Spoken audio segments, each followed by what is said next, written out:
Bon, voilà, donc les présentations... Oui, ce que je voulais dire, c'est que, on va parler aujourd'hui de la Révolution, mais un seul mot sur les autres livres, c'est que nous vivons, comment on peut dire, sur des mensonges culturels. La Renaissance n'existe pas, c'est un mythe. Il n'y a pas de Moyen Âge, donc il n'y a pas de Renaissance. Et tous ces et ensuite, si vous voulez, Pascal contre Descartes, qui était le sous-titre du siècle des Rose-Croix, parce que Descartes n'a pas fait progresser la philosophie, mais l'a fait régresser. Il a perdu la raison et il ne l'a pas établie, puisqu'il a, comment on peut dire, il a inversé le vocabulaire de la scolastique chrétienne. Et à chaque fois, toute cette mythologie qui sert à la Révolution, parce que pendant la Révolution, on en parlera peut-être tout à l'heure. Le pseudo-Moyen-Âge sert à justifier les élucubrations de la nuit du 4 août, par exemple. Hein. Et elles sont toujours de mode. Donc, si vous voulez, on est dans une mythologie. On n'est pas dans de l'histoire. L'histoire officielle telle qu'elle est dans les livres scolaires est un mensonge. Alors, il y a des grandes étapes. Hein. La Renaissance, je tiens beaucoup à dire la Renaissance est une imposture, hein, parce qu'on nous fait toujours... Pourquoi la Renaissance a-t-elle été inventée? D'ailleurs, elle est inventée par l'encyclopédie.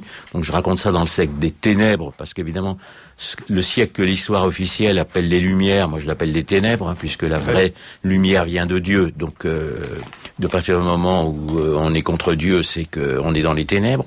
Et si vous voulez, et tout s'enchaîne. C'est-à-dire, c'est une suite de mensonges historiques, et ils sont toujours, tous, sans exception, contre le christianisme. Systématiquement. Et surtout depuis la Révolution. Donc nous venons de vivre 200 ans d'imposture culturelle. C'est très clair.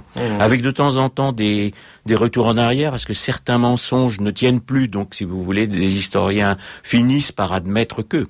Mais le grand public ou l'opinion, si on peut, l'opinion générale a été montée contre le christianisme depuis 200 ans et avec frénésie depuis une trentaine d'années.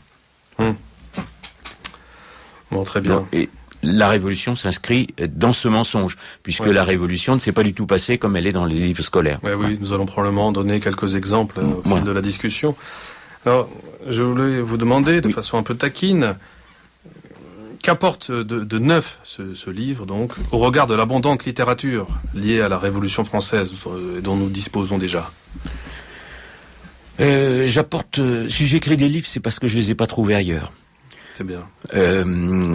Alors, il y a eu des livres, il y a une bonne centaine d'années, hein, il y a des livres qui ont dénoncé la Révolution française. Je cite évidemment Monseigneur de Lassus, Monseigneur de Ségur, qui explique bien que c'est une révolution contre l'Église, contre le Christ. Hein. Moi, ce qui m'intéresse évidemment, le sous-titre du premier livre, La trahison des initiés, d'il y a 25 ans, hein, la 3e édition, c'était la franc-maçonnerie du combat politique à la guerre de religion. Donc, si vous voulez, dans la Révolution dite française, derrière le combat pour d'abord une monarchie constitutionnelle et ensuite pour la République, se déroule une véritable guerre de religion contre le catholicisme. C'est ça qui m'intéresse. C'est la guerre de religion des initiés contre le catholicisme. Voilà. Donc, c'est ça qui sous-tend toute ma recherche. À la fois dans l'histoire de la philosophie, et c'est la conspiration des philosophes. Dans ce livre, j'analyse évidemment certains philosophes de la Révolution. On en parlera ou pas tout à l'heure, mais Sieyès, quelles sont les analyses qu'on peut faire, ou les fameux droits de l'homme. Puisque le sous-titre du livre, c'est les droits de l'homme contre Dieu. Puisque les droits de l'homme ont été posés contre Dieu, contre le Christ. Et ce que vous venez de dire doit toucher pour certains auditeurs, en tout cas pour peut-être bon nombre de Français formatés, doit toucher quasiment au blasphème, tant les droits de l'homme... C'est la religion obligatoire, c'est le dogme, entre guillemets, obligatoire d'aujourd'hui. C'est devenu les nouvelles tables de la loi. Oui, et alors, moi je leur dis... Référence sacrée. Alors bien sûr, et je leur dis une chose simple, ça fait 200 ans que les droits de l'homme sont la religion mondiale obligatoire, et nous assistons à une déchristianisation. La société a été déchristianisée au nom des droits de l'homme. Ça, c'est pas un fantasme. Donc je cherche pourquoi, dans quel but les révolutionnaires ont mis en place des droits de l'homme et d'autres monstruosités heureusement qui n'ont pas demeuré, comme la constitution civile du clergé, qui était toujours évidemment contre l'Église. On est toujours contre l'Église. Et donc c'est vrai que c'est pas conformiste de lutter contre les droits de l'homme, mais c'est indispensable. Il faut comprendre que les droits de l'homme sont néfastes à la société et néfastes à l'humanité. Alors évidemment, ça c'est pas... Vous ne niez peut-être pas que les hommes aient tout de même des droits. Ah ben au contraire. Quand vous parlez des droits de l'homme, c'est cette déclaration. C'est la déclaration des droits de l'homme. Avec la philosophie qui l'accompagne. Et au nom de laquelle on mène des guerres. Il faut quand même rappeler que on déclenche des guerres au nom des droits de l'homme. Absolument, il y en a eu beaucoup. Absolument. Et il y a eu des massacres, je l'évoque dans les livres, mais par exemple, quand les révolutionnaires vont en Suisse, ils massacrent, ils ont les droits de l'homme à la main pour massacrer les gens. Et si vous voulez, il y a eu... les droits de l'homme sont une calamité. Alors, l'homme a des droits, mais vous savez que lorsque... Bon, ils ont été introduits par subterfuge, on en parlera peut-être tout à l'heure, mais si vous voulez, il y a un député qui s'est levé et qui a voulu adjoindre des devoirs, notamment envers Dieu. Les droits de l'homme devraient avoir comme fondement les devoirs envers Dieu. Et ça a été un tollé maçonnique. Donc le président de l'Assemblée, qui était Clermont-Tonnerre, fait un signe, ce qu'on appelle le signe de détresse, et toute l'Assemblée maçonnique, s'est arrangée. Un comité a été mis en place avec justement des illuminés dans ce comité, et qui ont finalement abouti a réussi à faire passer les droits de l'homme, presque contre la volonté de l'Assemblée, qui pourtant n'était pas très représentative du peuple elle-même. Donc si vous voulez, tout cela, tout repose sur des impostures. Donc ma question, c'est pourquoi la franc-maçonnerie a-t-elle voulu mettre en place les droits de l'homme? Parce que, alors vous savez que dans le discours maçonnique, il y a le dit, il y a le non-dit, et il y a il y a des revendications. Donc par exemple, il y a des livres ou des auteurs justement qui revendiquent la révolution en disant c'est nous qui l'avons préparée, et il y en a d'autres qui disent ah non, chaque maçon a agi à titre personnel. Alors comme il y en a à peu près les 2/3 dans la constituante, ils agissent au tiers état en tout cas. Si j'agis tous à titre personnel, moi je veux bien, mais enfin c'est un peu se moquer du monde. Et alors par rapport, tout ça a déjà été dénoncé. Hein. C'est plus de mode, mais ça a déjà été dénoncé. Je pense aussi à Louis de Bonald dans les contre-révolutionnaires. Donc je m'inscris évidemment dans le mouvement contre-révolutionnaire. Voilà. Mais ce qu'il y a de nouveau, c'est que depuis une 50aine d'années, on a des historiens des illuminés, donc on a des sectes d'illuminés, on a des historiens qui se sont penchés dessus. Moi, j'ai travaillé notamment sur le grand kabbaliste Scholem, sur des gens qui sont pas du tout chrétiens. Oui. Et on a aussi, justement, des dictionnaires maçonniques sur lesquels j'ai travaillé, qui sont beaucoup plus récents. Donc, on a beaucoup plus d'informations qu'il y a 100 ans. Paradoxalement. Mais souvent, c'est comme ça, l'histoire. Il y a des choses qui sont enfouies et qui ressortent. Voilà. Donc, j'apporte, si vous voulez, je pense, comment on peut dire, un résumé de ce que l'on a pu découvrir depuis une 100aine d'années. Et plus une interprétation, évidemment. Le livre, comme les autres d'ailleurs de ces cycles fourmis d'informations, de noms, la table des matières détaillées est bienvenue, ainsi que les index. Il y a un index des noms, un index des mots-clés. Bon, en tout cas, voilà, vous êtes dans une démarche, si j'ose dire, pour employer un mot à la mode, complotiste. Bon, c'est-à-dire que vous estimez que la Révolution française n'arrive pas par hasard, que c'est une succession d'événements fortuits. Voilà, elle n'aurait pas dû avoir lieu. C'est qu'il y a une volonté derrière, il y a eu une conspiration. Il y a une conspiration. Alors, il y a beaucoup de... Aujourd'hui, le complot est à la mode, mais si vous voulez, il y a beaucoup de faux complots aussi qu'on met en avant pour masquer les vrais, si vous me pardonnez l'expression, ou pour décrédibiliser. Voilà.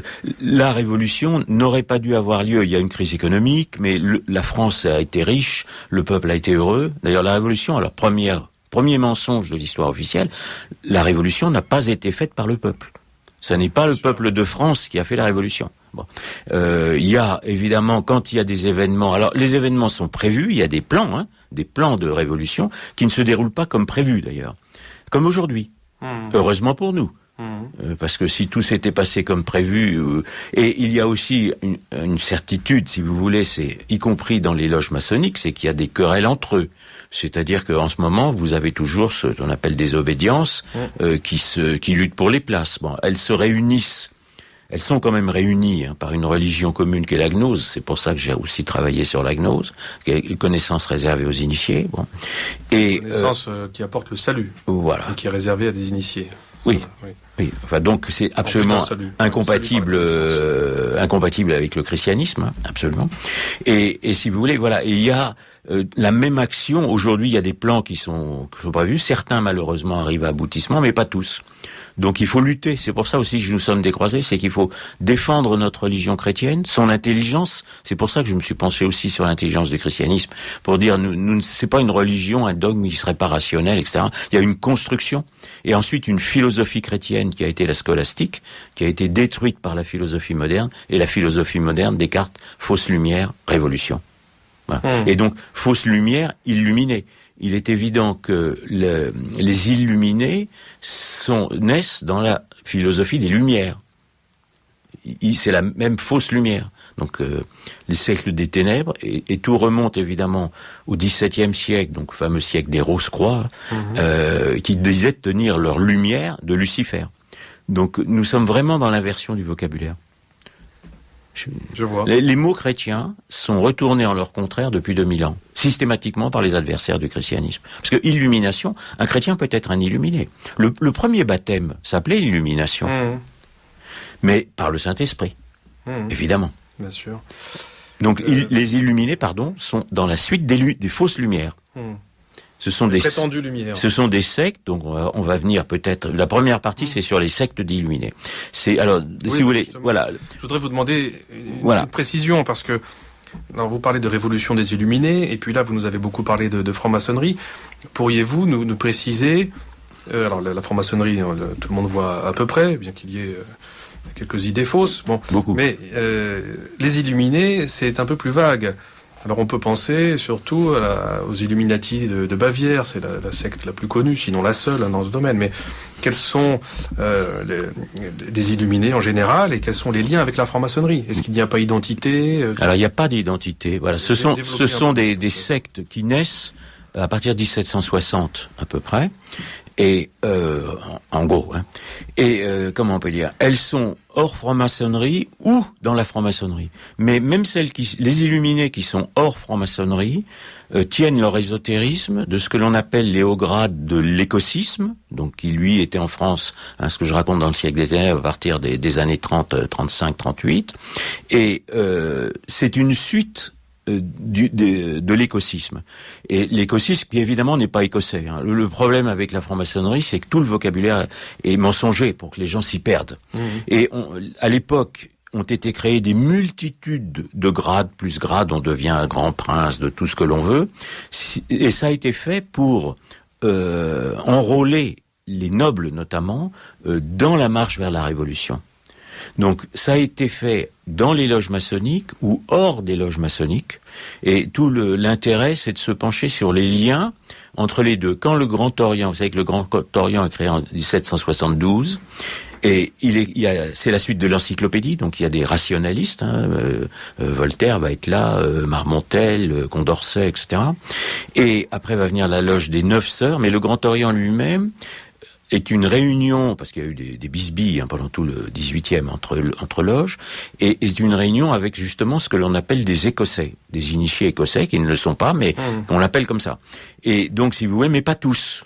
Et il y en a d'autres qui vont se former dans des sectes, notamment en France et en Allemagne, et il va y avoir des passerelles. Donc il va y avoir des illuminés dans le Grand Orient, en dehors, mais finalement il va y avoir des maçons qui vont faire la jonction entre les organisations. C'est ça que j'ai cherché à mettre en place. Oui. Alors il n'y a pas que les illuminés de Bavière.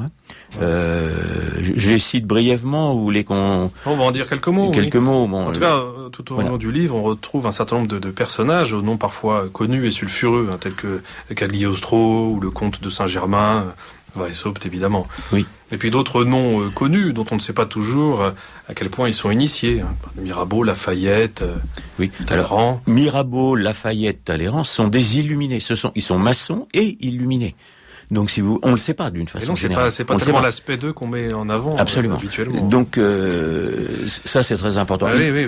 Un exemple des coups montés, c'est Cagliostro. C'est lui qui écrit les fausses lettres dans l'affaire du collier de la reine. Oui. Donc, si vous voulez, il crée un rite maçonnique d'ailleurs qui est à connotation égyptienne, dans lequel les femmes sont embrigadées, si je peux m'exprimer ça. Vous avez au début, la franc-maçonnerie était misogyne, mais elle a initié des femmes à partir de 74, et dont des personnes qui vont être à la cour.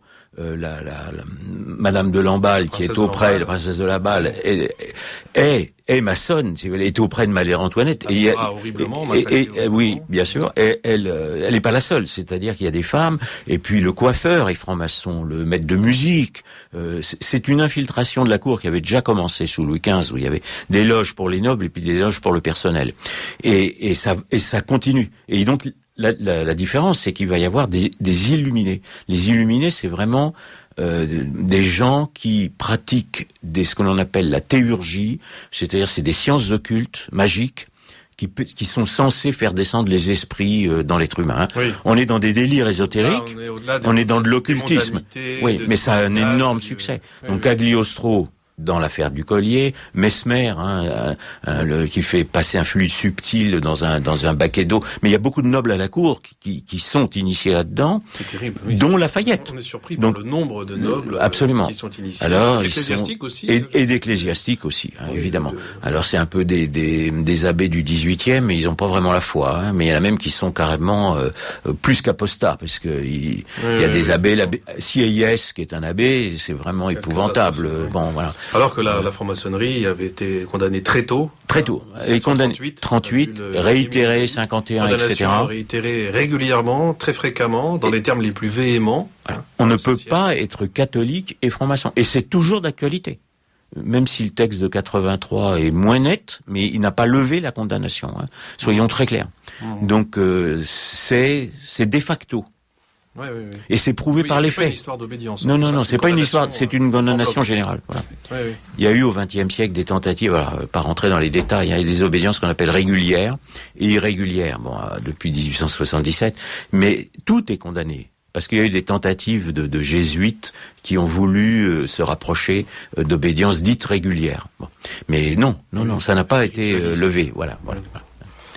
Est-ce que vous voulez bien nous faire une petite présentation de l'illuminisme et le sommaire, évidemment. Ceux qui voudront plus de détails et d'informations devront se référer au livre. Nous n'allons pas pouvoir ici présenter tout l'ouvrage. Alors vous avez plusieurs sectes.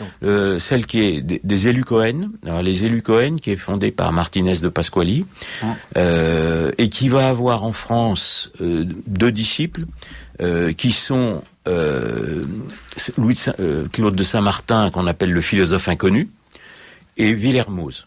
Villermoz, qui est un personnage considérable. Jean-Baptiste Villermoz. Les deux vont avoir un rôle considérable. Considérable. Et si vous voulez, parce que justement, ils vont faire rentrer par le biais des rites, c'est toute l'astuce, la théurgie, parce que c'est de la théosophie et de la théurgie. Attendez, excusez-moi de vous interrompre, mais voulez-vous bien préciser pour... la théurgie, je l'ai dit, c'est une science occulte. Et la théosophie... C'est l'occultisme. Voilà. Et la théosophie, c'est soi-disant la sagesse de Dieu, mais en vérité, c'est la folie des hommes, puisque c'est pas... Comment on peut dire, c'est un panthéisme. C'est-à-dire vous êtes censé par des actes pénétrer la nature, et pour les théosophes, la nature est Dieu. Donc si vous voulez, j'ai écrit le livre là-dessus. Je parle beaucoup du fameux Jacob Böhm, dont par exemple un autre illuminé qui est très important, qui est suédois, qui s'appelle Swedenborg, est un disciple de Jacob Böhm. Donc Jacob Böhm, dans le livre Les sources occultes de la philosophie, qui précède Descartes, et qui est un pré-idéaliste. Donc la philosophie idéaliste n'est pas dans Descartes, elle est déjà dans Jacob Böhm, et est un des prophètes, si je peux m'exprimer ainsi, de tous les illuminés. Donc de Swedenborg, et le fameux Villermoz en France est aussi un disciple de Swedenborg. Et vous avez d'autres disciples de Swedenborg en France, les illuminés, ce qu'on appelle les illuminés d'Avignon. Ces illuminés d'Avignon, en fait, ils viennent de Bavière. Ils sont en Avignon, mais ils ne sont pas des Français. Ils ne sont pas des illuminés de Bavière, mais ils viennent d'Allemagne quand même. Voilà. Et vous avez donc en Allemagne, parallèlement à ces organisations, donc très important, c'est que Louis-Claude de Saint-Martin fait rentrer des rites dans le fameux rite écossais, donc qui va devenir le rite écossais ancien accepté après la Révolution, donc une réconciliation totale une fois que l'acte est fait. Et puis Villermoz, qui fait le lien avec l'encyclopédie, parce qu'il est avec l'encyclopédie, et qui va agir de concert d'ailleurs avec Voltaire à l'époque pour faire un procès des Templiers. Puisque Voltaire, les Templiers sont redécouverts par Voltaire au XVIIIe pour nuire à l'Église, soyons très clairs. Ouais. Et va naître en Allemagne, donc il y aura des rites en France qui vont être exportés en Allemagne. Va naître ce qu'on appelle la stricte observance templière, qui sont des faux mystiques, ce sont des illuminés dans les nuages, d'un baron de Hund, et il va y avoir aussi en Allemagne, donc ça sont soi-disant des mystiques, et les autres, ce sont des rationalistes, c'est-à-dire les fameux illuminés de Bavière de Weishaupt. Ouais. Et avant la Révolution, donc les loges et les illuminés vont se réunir dans 2 convents, le convent de Wilhelmsbad en 1782, qui décide du principe de la Révolution. Il y a des gens qui fuient, à le comte de Virieu, qui fuient le convent en disant « mais la Révolution est programmée ». Et le deuxième convent, parce que c'est une autre secte, je ne vais pas parler de toutes les sectes, je les détaille évidemment, voilà, livre, oui. Qui s'appelle les Philalètes, et les Philalètes c'est de 85, et là ils sont carrément révolutionnaires. Il n'y a aucun problème. Ils préparent eux aussi la Révolution, et eux évidemment, tout ça ce sont des convents internationaux. La révolution va être faite. Vous savez qu'il y a des révolutions, des tentatives de révolution en Belgique, en Hollande, à Genève, avant la Révolution française, en dehors et plus la Révolution américaine évidemment. Et il y a beaucoup de main d'œuvre qui va venir de l'étranger.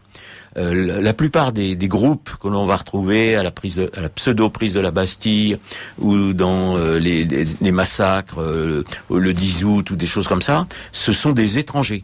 Ce sont des mercenaires étrangers qui ont été au départ financés par l'Angleterre et dirigés par des francs-maçons. Alors ça, c'est pas dans les livres d'histoire, mais c'est comme ça que ça s'est passé. On a voulu soulever le peuple ne s'est jamais soulevé. Le peuple aimait son roi et son curé. Et le peuple était attaché à la religion catholique. Il y a une baisse à cause des Lumières dans la haute société, mais pas tellement dans le peuple. Donc en fait, la révolution, elle va commencer aux États généraux par les riches, par les nobles et par les bourgeois, et pas par le peuple. Non. Le peuple une fraction de la populace parisienne va être. Mais très peu. Alors après, c'est ce que je sais pas, c'est normal. Non, mais si vous voulez, même quand on est à la prise de la Bastille, la pseudo-prise de la Bastille, il y a évidemment des gens qui accourent, parce que quand il y a malheureusement l'humanité, le bon sauvage n'existe pas, ce serait plutôt voilà. Et quand on commence à tuer, malheureusement, le sang coule. Mais d'une façon générale, le peuple, on lui promène. D'ailleurs, Robespierre, qui est déjà là, dit on va couper beaucoup de têtes, et il promène les têtes, bien sûr, devant des nobles, etc., mais aussi devant le peuple. Et le peuple est effrayé. Le peuple a peur. Et le peuple, de toute façon, est victime de la Révolution. Il y a énormément. Ça aussi, c'est un aspect sur lequel j'ai beaucoup insisté. Il y a environ 600 000 morts assassinés dans la Révolution. Il y a évidemment priorité aux prêtres, aux religieuses, peut-être 15-20 000, on n'a pas les chiffres exacts, les nobles, c'est 30 000, mais il y a, sur les 600 000, il y a 90% des gens qui sont tués, ce sont des gens du peuple. Ce ne sont pas des privilégiés du tout. Oui. C'est des gens qui rouscaillent, ils manifestent. C'est comme si on prenait les gens dans les rues aujourd'hui, on leur coupait la tête, ceux qui manifestent pour la grève, là. Voilà. À peu près, c'est ça.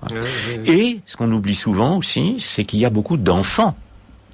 Il y a des massacres d'enfants, mais volontaires, des tout petits, des nouveau-nés, en Vendée, bien entendu. Les 110 enfants de moins de 7 ans massacrés au Luc sur Boulogne. Voilà, et il y en a à Nantes aussi, où on dit ce sont ces enfants-là, ils n'ont pas 10 ans, ce sont des vipères, on les noie, on les traite de vipères, on les noie. Je raconte aussi dans les gardes suisses, quand ils se font massacrer, voilà. Il y a un petit garçon qui tombe sur son père mort, on le cloue sur son père mort, etc. Que des scènes absolument abominables. Bien sûr. La Révolution a été monstrueuse. Elle a mis en œuvre une imagination dans la cruauté, rarement égalée dans l'histoire de l'humanité. Et du cannibalisme. Donc, si vous voulez, on mange. Tannerie de peau humaine. Tannerie de peau humaine. Le fameux Saint-Just se fait tanner un costume avec une jeune femme qui avait refusé ses avances. Donc, si vous voulez, voilà ce qui s'est passé. Ce sont les héritiers de ces gens-là, nos super républicains, absolument, qui nous donnent des leçons de morale, absolument, qui tirent la sonnette d'alarme. Voilà. face à l'extrémisme, entre guillemets, etc. Parce que ces leçons de morale sont vraiment insupportables. Hein. Absolument. C'est... Même quand ils parlent de terrorisme, ils oublient de rappeler que c'est la révolution. Et la première république est terroriste. Le mot vient de là. Absolument. La terreur. Qui a inventé le terrorisme. Absolument. Eh oui, la terreur. Et ça, c'est de la faute donc de CIS, parce qu'on va un petit peu parler des Illuminés. Enfin, lui, il était aux 9 sœurs. Alors vous avez... Non, mais tout ça pour dire, que nous parlons d'idées, de doctrines plus ou moins tordues, etc. Mais tout ça se traduit par des actes graves. Quoi. Alors, par exemple, les Philalètes, là, qui sont des Illuminés. Bon, les autres Illuminés, on connaît les Illuminés de Bavière. Hein. J'ai cité évidemment Baruel, qui avait travaillé dessus. Bon, bien sûr. Vous faites le lien aussi, avec des noms qui sont connus de certains auditeurs un peu érudits sur la question, notamment des kabbalistes très fameux. Vous évoquez évidemment le sabbatéisme et le franquisme. Bien sûr. On n'a pas le temps de développer. Non. Tout est expliqué dans le livre. Oui, parce que ce sont des sectes contemporaines. Il y a des liens. Il y a des liens, bien entendu. Parce que vous avez des franquistes qui vont venir. C'est notamment un franquiste. Bon, ça c'est connu. C'est dans Cholem, un franquiste et Novak, qui sont pas du tout des auteurs chrétiens, qui va venir financer Danton. Ça passe par Strasbourg. Les Jacobins à Strasbourg vont être financés par des banquiers franquistes qui viennent de Pologne. Donc si vous voulez, il y a toute une histoire, parce qu'il faut de l'argent pour faire une révolution. Ah oui. Il faut de l'argent, il faut des troupes. Et ces troupes, c'est pas le peuple. Voilà, il y a eu au début l'Angleterre paye, parce que l'Angleterre est derrière le duc d'Orléans. Le grand coupable du début de la Révolution, c'est le duc d'Orléans qui veut prendre qui est le grand maître du Grand Orient. Mais il a derrière lui Montmorency-Luxembourg qui gouverne. Orléans, c'est une baudruche. Il croit qu'il est officiel. Il y a des gens toujours derrière. Et derrière lui, d'ailleurs, ce qu'il y a d'extraordinaire, c'est qu'il y a des moulins. Bon, Camille Desmoulins qu'on va retrouver parce que c'est lui qui excite les gens pour aller à la Bastille. Et vous avez, je parlais des Philalètes parce que il y a une loge. Les Philalètes sont créés dans une loge maçonnique du Grand Orient qui s'appelle les Amis Réunis. Et c'est là qu'a été décidée la prise de la Bastille. Par exemple, ce n'est qu'un exemple. Et derrière Orléans, vous avez aussi Coderlo de Laclos, qui est un littérateur. Mais alors là, ce qui est extraordinaire, c'est que si vous lisez un dictionnaire maçonnique, vous allez à l'article Révolution française, ils ont rien fait. Et puis à un autre article, on vous dit les Rose-Croix, ça n'existe pas, c'est une invention, etc. Et Coderlo de Laclos, dans les dictionnaires maçonniques, dans 2 en tout cas que je cite, il est évidemment franc-maçon, illuminé bien entendu, et il est Rose-Croix. Donc il y a des Rose-Croix qui existent, il y en a d'autres qui n'existent pas. Avec les Rose-Croix, c'est très difficile de savoir qu'il l'est parce que un maçon peut dire qu'il l'est, un Rose-Croix ne peut pas. Voilà. Donc si vous voulez, il y a toujours une suspicion, mais Coderlo de Laclos, qui est le secrétaire du duc d'Orléans, est Rose-Croix. Donc il y a des Rose-Croix. Et vous avez aussi donc la fameuse loge des 9 sœurs. Ouais. Et à côté, vous avez des organisations parallèles. Il y a ce qu'on appelle, parce que c'est les Rose-Croix qui m'y font penser, le comité des 30. Dans le comité des 30, ce sont 30 hauts maçons qui vont décider de la révolution. C'est-à-dire, ils se réunissent pour guider, dire comment on va faire. Et vous avez le chapelier, par exemple, qui va ensuite faire la loi pour détruire les corporations, etc. Qui est du club breton. Vous avez le fameux club. Alors voilà, j'essaie de démêler tout ça. Oui. Et dans les 9 sœurs, vous avez des maçons rationalistes et des illuminés. Il y en a qui sont célèbres. Il y a Cabanis, qui est un illuminé, c'est absolument officiel, mais interne au Grand Orient, aux 9 sœurs. Et vous avez Guillotin. Alors Guillotin, là c'est lui. Oui, c'est pas lui qui a fait la guillotine, ça porte son nom, mais il a voulu que la mort soit égale pour tous. Le but de la guillotine, c'est l'égalité devant la mort. Voilà. Donc évidemment. Parce qu'auparavant, il y avait des façons de faire différentes. Un militaire était passé par les armes, un civil pouvait être pendu, il y avait des condamnations différentes. Voilà. Donc la égalité devant la mort. Et ce comité des 30, et au Lefseur, au comité des 30, vous avez des gens, mais vous avez Bailly qui va être maire de Paris, vous avez des gens, ils sont dans ces loges, aux Amis Réunis, voilà, en gros. Et avec des personnages dont je vais juste en citer 2 parce qu'on les connaît pas. C'est Cour de Géblin, qui lui remonte carrément à la gnose. Donc là on a il est, si vous voulez, aux 9 sœurs. Voilà. Et Savalette de Lange, qu'on ne connaît pas du tout, qui travaille au Trésor Royal, et il va participer au coup monté par Necker, Necker qui est une crapule, et coup monté pour créer une disette.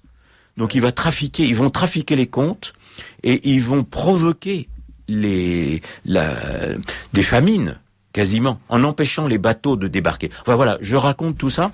Ça n'est pas une révolte populaire, c'est un plan. C'est un complot. Excusez-moi du terme, c'est un complot. Voilà. Nous allons y revenir. Ça, c'est pour les Illuminés. On parlera des événements après. Mais allez-y si vous avez des questions. En passant, alors, oui. Vous avez évoqué les Templiers tout à l'heure. Oui.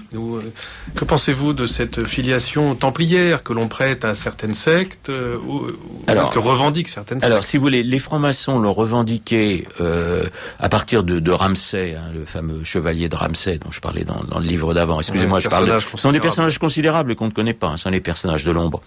Et il a voulu remonter aux croisés, ça c'était une fumisterie, et il y en a d'autres qui ont greffé le mythe templier. Les Templiers, il n'y a pas de filiation des Templiers à la franc-maçonnerie. Et d'ailleurs, le fameux convent de Wilhelmsbad va nier l'héritage templier. Vous avez la stricte observance templière qui a été créée donc en Allemagne, mais finalement, on va y renoncer. Mais pas dans les rites, c'est-à-dire que c'est pas une filiation historique, mais vous avez une filiation symbolique, ésotérique. Par exemple, vous avez le symbolisme, ce qu'on appelle les deux abominables. Les deux abominables, c'est le roi de France et le pape, qui avaient fait condamner les Templiers. Et ça, vous le retrouvez aujourd'hui encore, dans un rite écossais pratiqué par des chrétiens, même des catholiques, pris dans le piège des rites. En fait, c'est une référence. Ils haïssent le pape. Oui, donc c'est très clair. Ils le maudissent. Oui. Il y a un message d'auditeur, si vous voulez bien. Oui. Bonsoir, merci de cette émission autour de ce livre qui semble tout à fait intéressant. Monsieur Pascal, pourriez-vous en quelques mots nous donner des traductions concrètes de l'action des Illuminés dans la mise en œuvre de la Révolution? Par quels actes concrets sont-ils parvenus à leur fin? Merci et bonne soirée. Alors c'est peut-être l'occasion de revenir sur ce convent de Wilhelmsbad. Oui, là c'est juste les principes, mais les Illuminés c'est très simple. Mirabeau est illuminé. Talleyrand est illuminé. Lafayette est illuminé. Donc il suffit de reprendre, ce que j'ai fait évidemment, les actes. Mirabeau, alors ce sont des maçons monarchistes, c'est-à-dire qu'ils sont derrière le roi, mais ils trahissent le roi à tous les événements. Ils sont dans tous les coups. Ils sont au serment Jugeot de Paume, ils mettent des obstacles. Mirabeau, c'est lui qui est illuminé, donc. C'est lui qui est à l'origine du scandale des biens nationaux. Donc voilà. La réunion des ordres, c'est une réunion décidée par les Illuminés. Donc il est probable que le duc d'Orléans lui-même l'ait été, mais ça, il y a moins de preuves. Il y en a d'autres. Il y a Bonneville, il y a Mounier, on ne sait pas. Mais donc si vous voulez, et l'un des pires, il y en a deux qui sont peut-être les pires, c'est Lafayette et Talleyrand. Voilà. Oui. Lafayette qui est un personnage abominable. Lafayette justement, parce qu'il jouit globalement plutôt d'une bonne image, cet aventurier, etc. Voilà, parce qu'en fait, il est républicain, sans le dire, ou sans le savoir. Alors d'abord, c'est pas une lumière, c'est un aventurier. Aux États-Unis, il participe à l'affaire américaine, et évidemment, la guerre américaine a coûté très cher à la France. Il y a une crise financière qui est certaine. Il y a des causes matérielles à la Révolution. On peut pas le nier. Oui.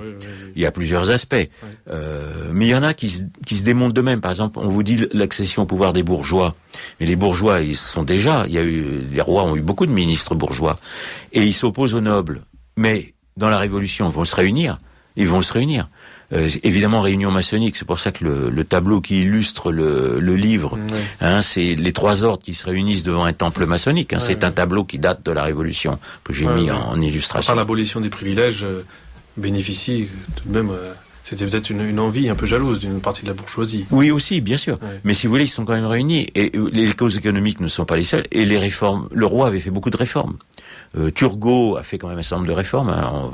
On va être partagé sur Turgot parce qu'il est libéral, mais il fait des réformes.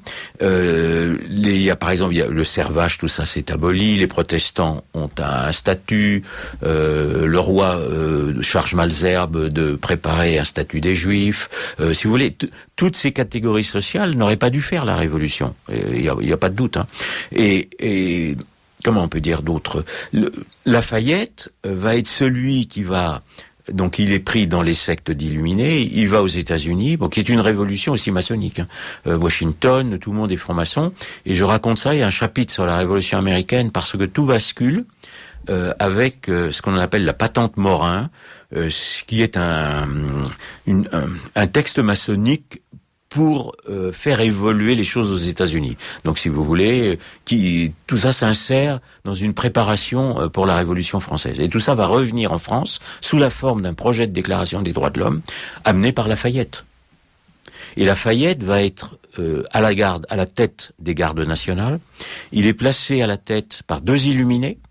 Je cherche le nom, c'est Bacon de la chevalerie, sauf erreur, et La Salle, et qui sont à la garde nationale, et qui, eux, alors, ont des affaires à Saint-Domingue. Et donc voilà, il y a des affaires de commerce, évidemment, avec les États-Unis, en plus. Hein. Oui. Mais Lafayette est placé à la tête de la garde nationale par les 9 sœurs. Et c'est pour ça qu'il va trahir le roi. Vous savez que la garde nationale a souvent retourné ses armes contre le roi, c'est-à-dire ils ont trahi. Les gardes suisses, il y a une partie de la garde à la Bastille, il y a la garde nationale, elle participe au massacre. Hein. Il y a des éléments. Voilà. Il l'était juste après. Mais après, quand il est juste après, mais plusieurs fois, il n'a pas rétabli l'ordre. Et c'est volontaire. Il s'imaginait en Washington français. C'est un benet, hein, on le mène par le bout du nez, hein, bien entendu. Mais un ambitieux. Et après, il a émigré, hein, il a résisté à la Révolution, et il reviendra retrahir les rois après, parce qu'il va revenir et en être avec les Carbonari, etc. C'est un personnage épouvantable. Et Talleyrand aussi. Hein. Talleyrand, tout ça, c'est dans l'entourage du roi. Et Talleyrand, il ne faut pas oublier qu'ils participent, ils font ce qu'on appelle la fête de la fédération, après la Régénération. C'est pour fêter la Bastille. C'est-à-dire, c'est un 14 juillet, donc c'est le sang de la Bastille a coulé. Bon, vous savez que je suis très, comment on peut dire, intéressé par tout ce qui est crise sacrificielle. Hein. Je fais ça dans le livre sur l'intelligence du christianisme et tout ce qui est sacrificiel. Voilà. Et donc, si vous voulez, il n'y a pas de doute que toute la Révolution suit des rites sacrificiels. Les Illuminés connaissent les rites sacrificiels et évidemment, la mort du roi, qui est un sacrifice. Il est sacrifié, et il le sait lui-même d'ailleurs. Louis XVI, à un moment, lui demande, il va être exécuté, et quelqu'un lui dit, mais qu'est-ce qui va se passer, sire? Et il dit, c'est un sacrifice. C'est le sacrifice fondateur de la République. La République a été fondée sur le sang du roi, et sur le sang des Français.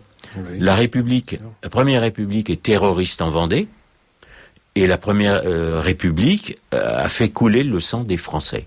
Voilà. Et ça, on l'oublie. La République est génocidaire. Pour une bonne partie. Les autres aussi, les suivantes, pour une bonne partie. Hein. Alors, et les républiques, évidemment, sont nées dans les révolutions. Oui, et elles sont, j'ai appelé ça vers la révolution maçonnique en France, parce qu'elles sont maçonniques. La République est fondée par des francs-maçons. D'ailleurs, d'une façon illégale. Non, les votes sont trompés, sont truqués. Ouais. Voilà. Pardon, je saute toujours des étapes, mais bon. Non, mais il faut répondre. C'est pour répondre à la question de la personne. Voilà les personnages. Donc on les trouve tout le temps. Je les reprends à chaque fois, et vous verrez qu'à chaque événement, il y a un illuminé ou plusieurs illuminés qui interviennent. Très bien. Écoutez, chers auditeurs de Radio Courtoisie, je vous propose une très brève pause musicale suivie d'un petit bobino. À tout de suite. Voilà, là nous nous retrouvons dans le studio de Radio Courtoisie avec Alain Pascal, auteur de La Révolution des Illuminés.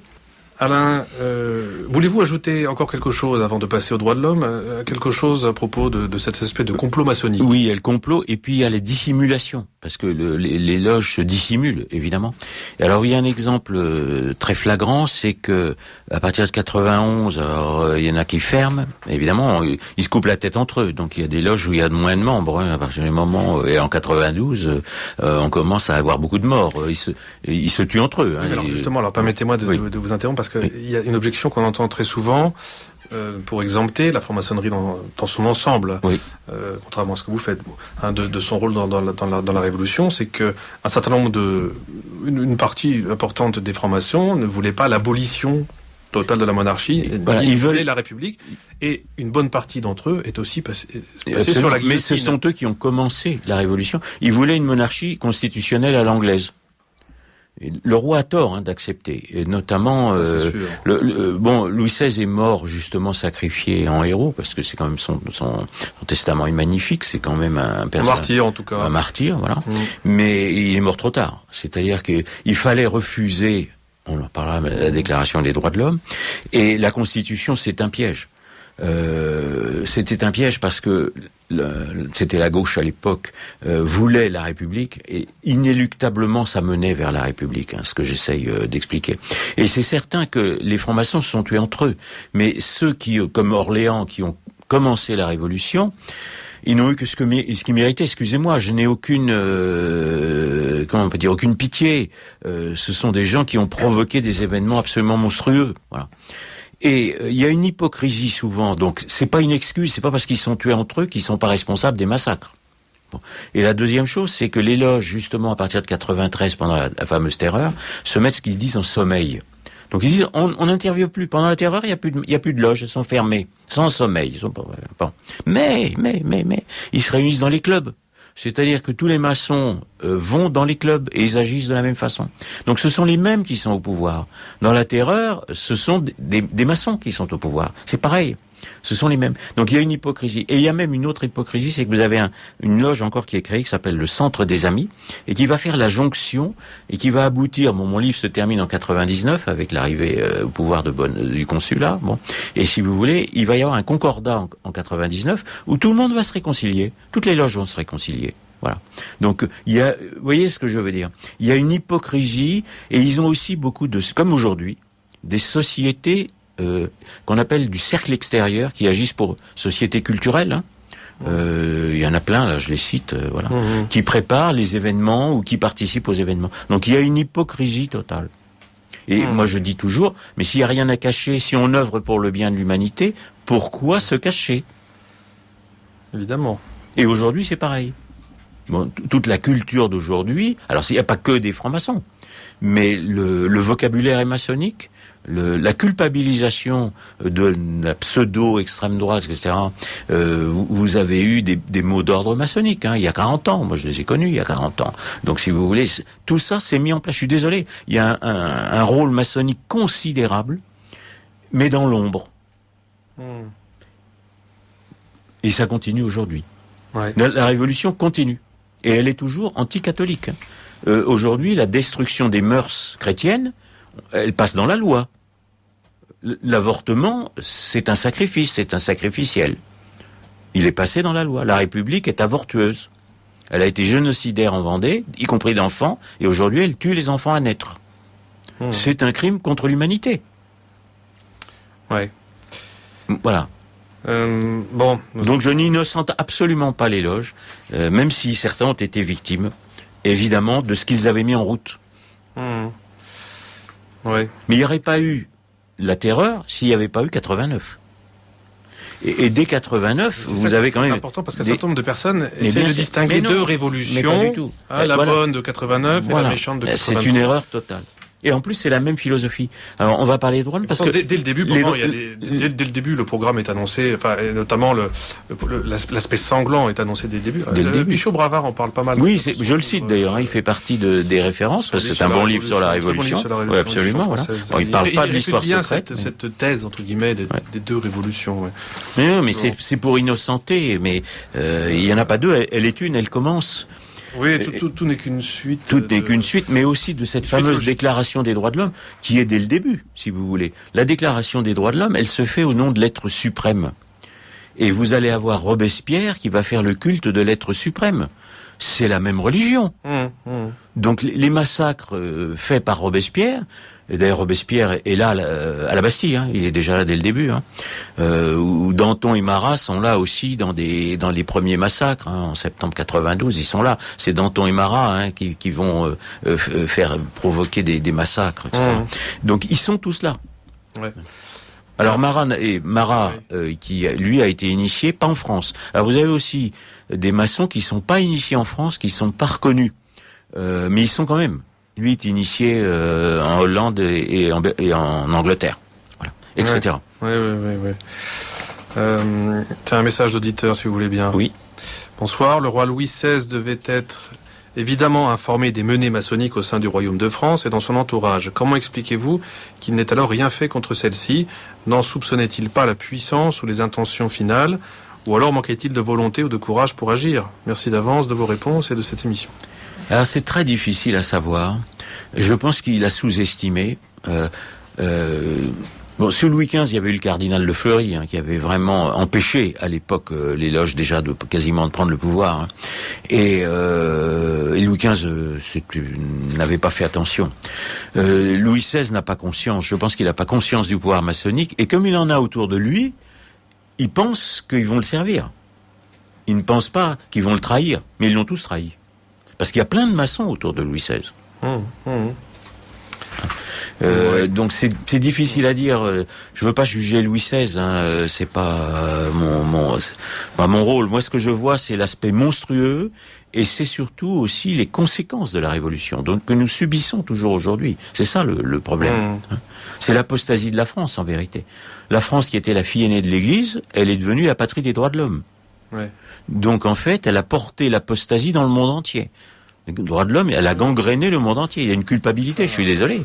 D'où la France a un rôle mondial, un rôle universel pour le meilleur et pour le pire. Et c'est aussi pour ça qu'elle est aujourd'hui encore le laboratoire des forces occultes pour le pire, parce que nous sommes la fille aînée de l'Église. La France est la fille aînée de l'Église. Il faut achever la Révolution, il faut achever de déchristianiser la France. C'est ça le but.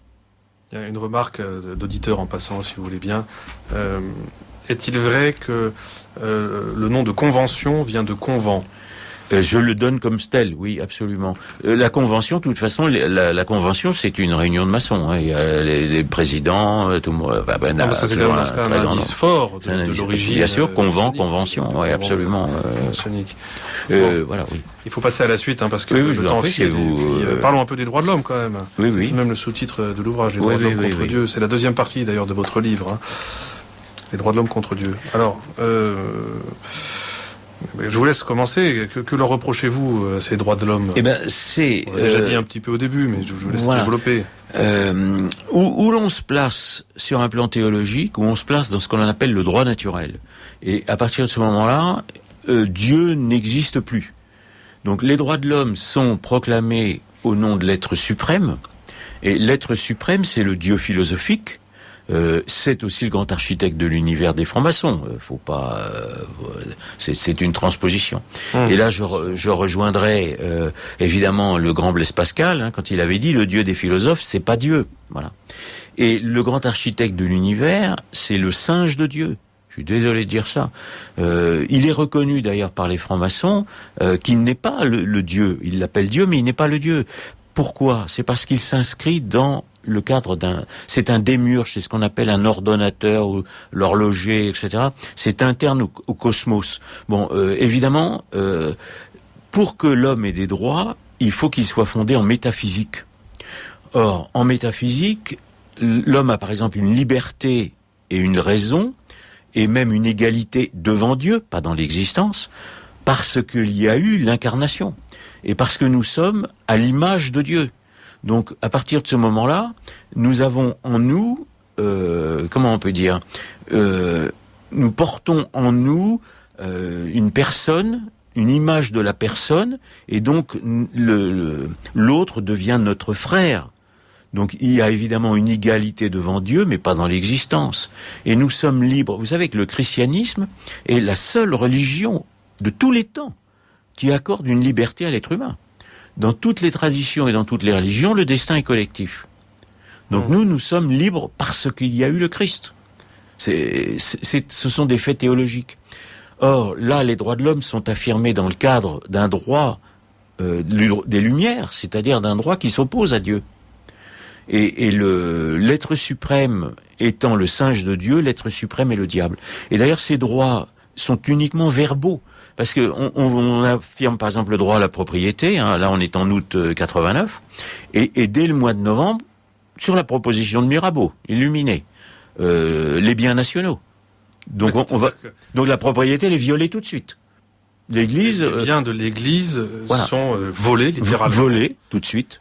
Oui. Et évidemment, le peuple n'en a rien vu. Ce sont les révolutionnaires qui sont mis dans les poches. Des conséquences terribles aussi pour le peuple, parce que l'Église faisait l'enseignement, l'hôpital. Voilà, c'est ça. Il y avait aussi de tout bien ça, sûr. Puis l'enseignement, d'œuvres sociales et scolaires. Voilà, par exemple, et médicales. Et puis, si vous voulez, la liberté, elle est tout de suite refusée, et l'égalité aux prêtres.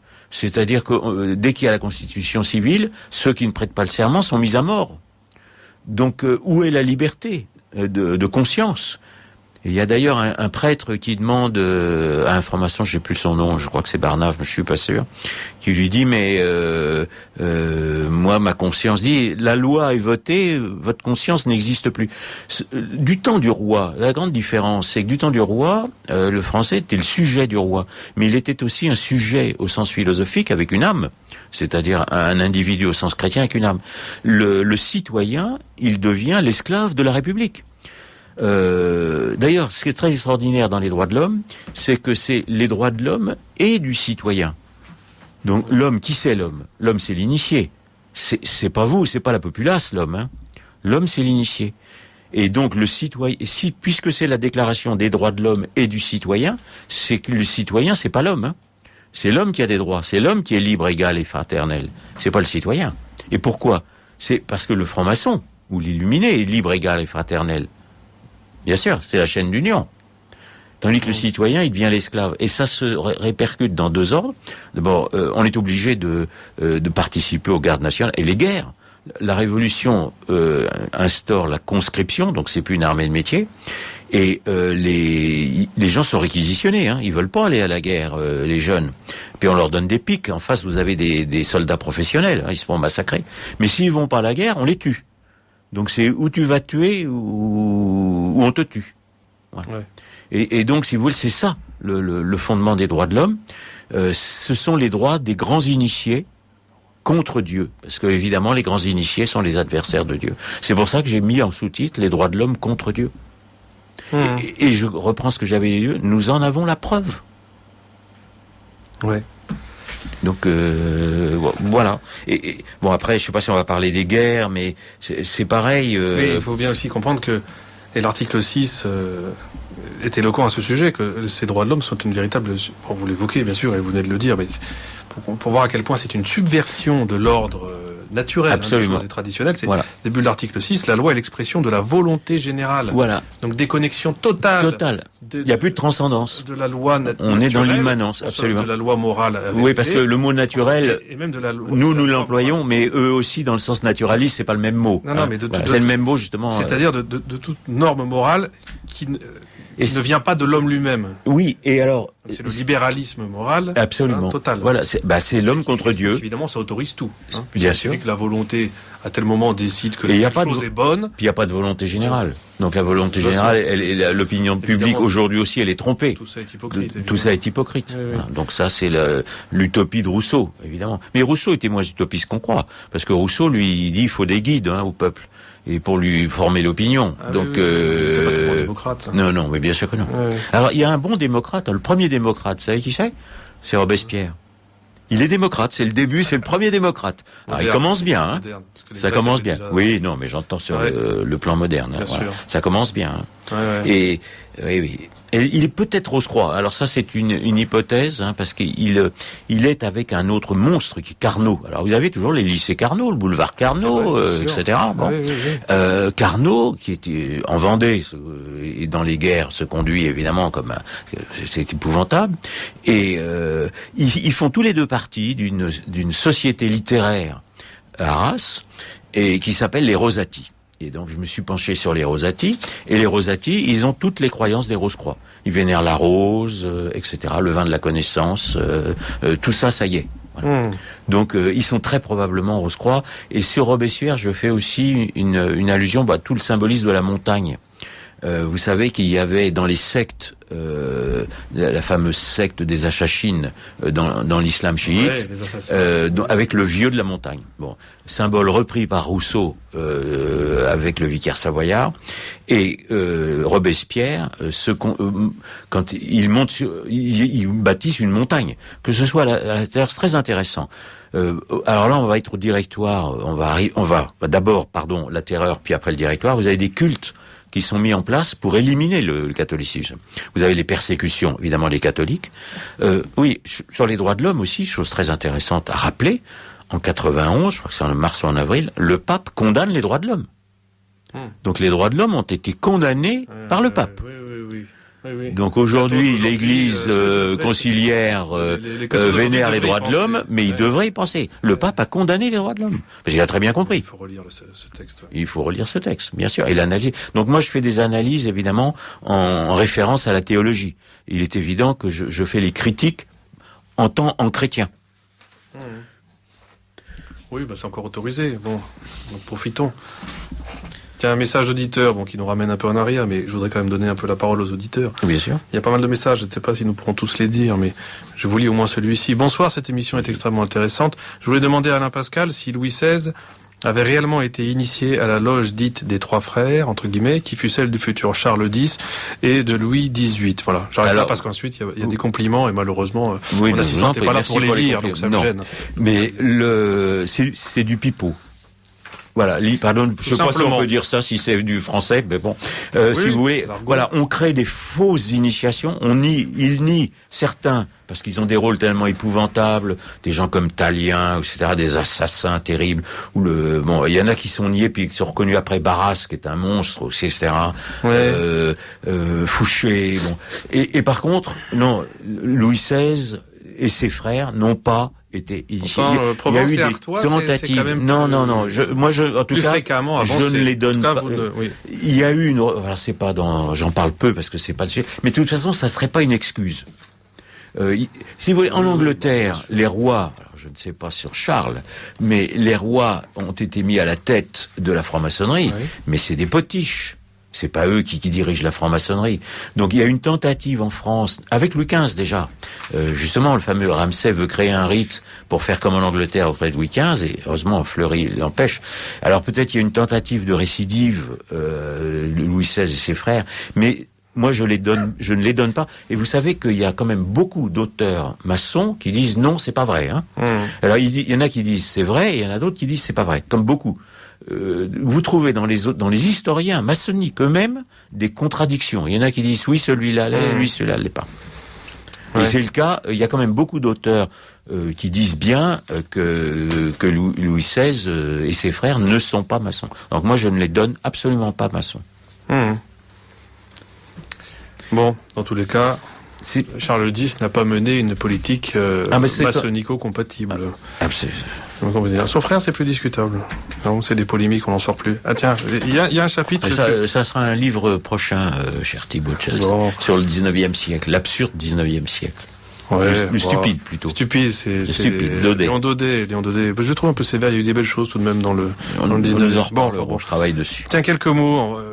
il nous reste quelques minutes. Si vous voulez bien, sur ce chapitre que vous intitulez « Les cultes révolutionnaires et les croyances cosmiques ». Ça, c'était intriguant. Voulez-vous bien nous en dire quelques mots ? Eh ben, ce soit le culte de la déesse Raison, par exemple, et le fameux être suprême. La déesse Raison, comment on peut dire ? C'est une raison universelle du cosmos. Donc on est toujours dans le cadre de la philosophie. Et ce sont des cultes cosmiques parce qu'ils reprennent des rituels, justement, qui sont dans les cultes cosmiques. Les cultes cosmiques, je les ai décrits dans mes livres sur l'intelligence du christianisme, ce sont ce qu'on appelle des fêtes révolutionnaires. C'était pour renouveler les cycles du cosmos. Alors nous sommes dans un temps, excusez-moi, c'est compliqué, mais nous sommes dans un temps linéaire puisqu'il y a une création. Si on est dans l'évolutionnisme ou si on est dans les cultes de la nature, les traditions païennes croyaient à un renouvellement du cycle du cosmos. La Révolution reprend tout cela, ainsi qu'un certain nombre de cultes égyptiens.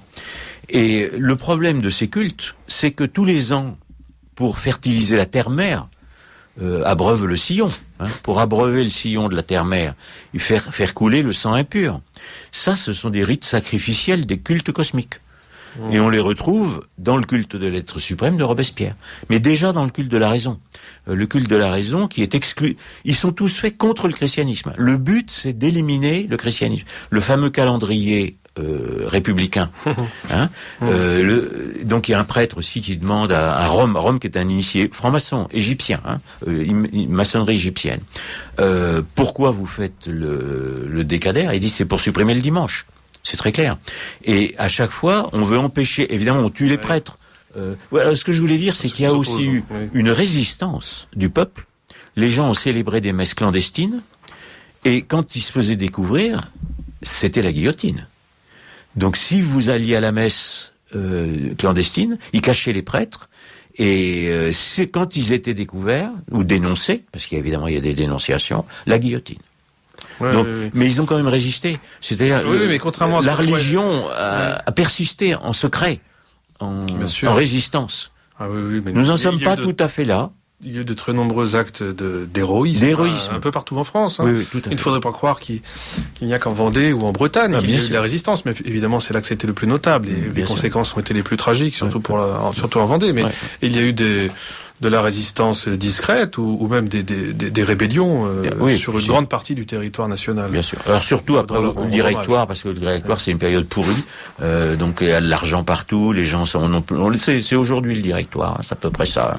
Les mœurs sont complètement relâchées, et vous avez un soulèvement royaliste, parce qu'évidemment le peuple voudrait bien le retour du roi. Hein. Ah oui. Il y a plusieurs fois, s'il n'y avait pas eu justement le fameux complot, le roi serait revenu au pouvoir. D'abord, si le roi n'a pas été faible, hein, il n'a pas voulu faire couler le sang, on est bien d'accord. Mais il y a plusieurs occasions, et là Marie-Antoinette a été plus clairvoyante. Elle s'est méfiée, hein, par exemple, parce qu'on a généralement d'elle une image non, pas du tout, un peu superficielle et très naïve sur pas du ces tout. choses-là. Il y a des choses... vous la défendez. Oui. Puis elle avait des informations d'Autriche aussi, hein, c'est très important. Sa mère était très anti-maçonnique en Autriche, hein, elle les avait fait interdire les loges. Donc, non, elle a été parfois, pas tout le temps, hein, évidemment. Comment on peut dire, elle a été élevée uniquement dans un milieu très de cour, etc. Elle ignore la réalité, mais elle a conscience des erreurs que commet Louis XVI, hein, plusieurs fois. Il y a plusieurs interventions dans la Révolution. Et donc évidemment, elle a aussi la monstruosité de la décapitation de Marie-Antoinette, évidemment. Hein. Oui, elle a aussi une mort héroïque. Absolument, absolument. Une fin très belle. Un message d'auditeur, si vous voulez bien. Nous savons que la révolution n'a pas été initiée par le peuple, mais beaucoup ont cependant suivi le mouvement, et de nos jours, une grande partie du peuple français ne semble pas remettre en cause cette dernière. Vous dites qu'ils aimaient leur curé, entre guillemets, mais sans doute tous ne les aimaient-ils pas tant que cela, sinon l'ensemble du peuple catholique de France, et pas uniquement les Vendéens ou les Chouans, auraient combattu les révolutionnaires, non? Tous avaient-ils vraiment la foi chevillée au corps? Qu'en pensez-vous? Nous venons de répondre en partie en disant que les messes clandestines ont lieu un peu partout. Le peuple, après, vous savez, le peuple a été effrayé. C'est-à-dire, il a vu les massacres. Et d'ailleurs, les massacres ont été faits pour impressionner le peuple. Et vous le disiez tout à l'heure, pour l'écrabouiller. La prise de la Bastille, on a essayé de terroriser. Ils ont terrorisé le peuple. Donc le peuple n'a pas osé. Alors, si vous voulez, là, il y a eu des soulèvements militaires. Après, vous avez une tentative de retour des royalistes, etc. Bon, qui d'ailleurs a été réduite dans le sang par un certain Bonaparte. Alors ça fera un autre sujet, mais je le signale aussi. Mais si vous voulez, le peuple, lui, il a eu peur. Voilà.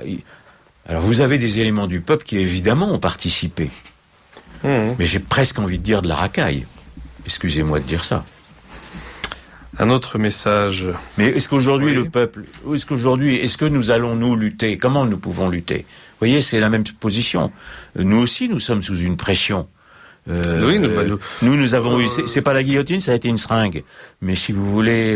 Non, mais il y a aujourd'hui. On appartient à la République. Il y a un véritable terrorisme. Il y a un terrorisme intellectuel. Et aussi judiciaire, dans une certaine mesure. Bien sûr. Et intellectuel et social aussi, évidemment. On risque. Beaucoup de gens n'osent pas parler de peur de perdre leur les cerveaux ont été lavés. Nous assistons à un lavage de cerveau à l'école. C'est de pire en pire, hein. En ce moment ça bat tous les records, hein. Donc, donc si vous voulez, et un lavage de cerveau culturel, puisque tous les grands médias, pardon de dire, Courtoisie est un grand média, mais tous les médias officiels, si on peut dire, par exemple, on entend aujourd'hui toujours vanter les Lumières. Tout le monde se recommande des Lumières et des droits de l'homme. Quel homme politique oserait mettre la moindre critique là-dessus? Mais de toute façon, quelqu'un qui n'est pas pour les droits de l'homme, il n'a pas le droit d'être élu. Et là aussi, je signale que tous les partis politiques sont tenus par les francs-maçons. Il faut quand même appeler les choses par leur nom. Bon, là, je vous laisse la liberté de cette opinion. C'est pas le grand mot. Disons qu'ils sont fortement influencés. Un autre message d'auditeur. Une révolution part du cœur du pouvoir, éventuellement déjà corrompu ou conquis temporairement par un précurseur qui est en position de prendre un pouvoir déstabilisé. L'émeute populaire n'est que l'outil manipulé. C'est peut-être pour cela que le pouvoir ne voit pas venir la tempête. Dire que le roi était inconscient de son entourage prouve simplement que ce n'était pas un tyran. Staline, par exemple, a bien compris le principe et a pris des mesures élémentaires en éliminant les vieux léninistes. Oui, ça s'applique à Louis XVI, absolument. C'est à peu près ça, oui. Mais la révolution, elle a été faite dans les esprits avant d'être réalisée. C'est parce que les Lumières ont gagné la guerre culturelle. Ouais. Aujourd'hui, la guerre culturelle est gauchiste. Donc le gauchisme aujourd'hui prépare une nouvelle révolution. La fin de la révolution. Hein. Oui, c'est la suite. C'est la suite. Bon, on appelle. C'est pas encore au massacre, mais ça pourrait venir. C'est une petite minorité qui travaille. Voilà, les mentalités. Les mentalités. Et une fois que les mentalités sont totalement perverties, alors c'est tout aussi très intéressant. Ça, c'est une remarque qui est dans Pichot-Bravard justement. J'y avais pas pensé avant, donc on va le dire. C'est qu'il y a beaucoup de jeunes. La révolution n'est pas faite par les vieux. Les vieux, ils sont initiés dans les loges maçonniques, évidemment. Mais la révolution est faite par des jeunes. Et la France, à l'époque, elle est trop peuplée. Hein, il y a une surpopulation. Il y a eu tout au cours du XVIIIe, un très grand progrès économique. Puis il y a une crise soudaine. Et à ce moment-là, les jeunes, plus, j'insiste bien, les mercenaires. Parce qu'il y a énormément de mercenaires étrangers qui participent à la Révolution. Des groupes allemands, des groupes italiens. Mais des jeunes. La France est très jeune. La France les deux tiers de la France ont 25 ans à l'époque. Hein. Donc si vous voulez, c'est très jeune. La France, c'est un pays très très jeune, trop peuplé, très très jeune. On ne peut pas dire les jeunes en général, mais non, c'est pas les jeunes, parce que dans la jeunesse, moi je ne fais pas dans les plus âgés ni dans la jeunesse, on peut pas généraliser. Mais de toute façon, la jeunesse, il y a des catholiques propices à l'exaltation. Et puis il y a et aux manipulations. Vous avez aujourd'hui des jeunes qui se convertissent au catholicisme, puisque moi j'en rencontre depuis pas mal d'années, enfin surtout récemment. Et donc, si vous voulez, c'est pour ça qu'il faut lutter pour leur. D'abord, moi je rétablis l'histoire parce que les faits historiques prouvent la vérité religieuse. Donc il faut se réaccaparer notre histoire et notre culture. Parce que tout est mensonge. Pardon de revenir sur la même chose, mais tout est mensonge. Donc si on rétablit simplement les faits, les gens vont commencer à réfléchir de ce qu'ils vont perdre à l'éradication du christianisme. On va perdre notre liberté. Oui. Il est évident que la liberté est chrétienne. C'est assez sensible, hein, et on le sent très bien. Ça, vraiment, on le sent, la pression se fait. La dictature numérique, hein, que je n'aime pas, se met en place, donc si vous voulez, et elle est mondiale. Donc il y a une tendance totalitaire au régime sous lequel nous sommes et qui prend évidemment ses racines dans la Révolution française. C'est la Révolution française qui a créé le totalitarisme. Bien sûr. En plus du terrorisme, bien sûr. Elle a créé le totalitarisme. Et le régime actuel a une tendance, une volonté totalitaire. Il ne faut pas s'attendre. Il peut y avoir des pauses dans cette marche, mais il utilise, comme ce sont des menteurs professionnels, il utilise le vocabulaire traditionnel. Alors là, je voudrais juste dire un mot après sur Jean de Vigry, c'est pas, qui a écrit Les deux patries, les deux nations. On voit par exemple dans le tiers état de Sieyès, le fameux livre de Sieyès, que j'analyse dans le livre évidemment, sur le plan du droit constitutionnel, mais le terme nation n'est pas employé de la même façon. Nous avons une nation traditionnelle qui a été baptisée avec Saint-Louis.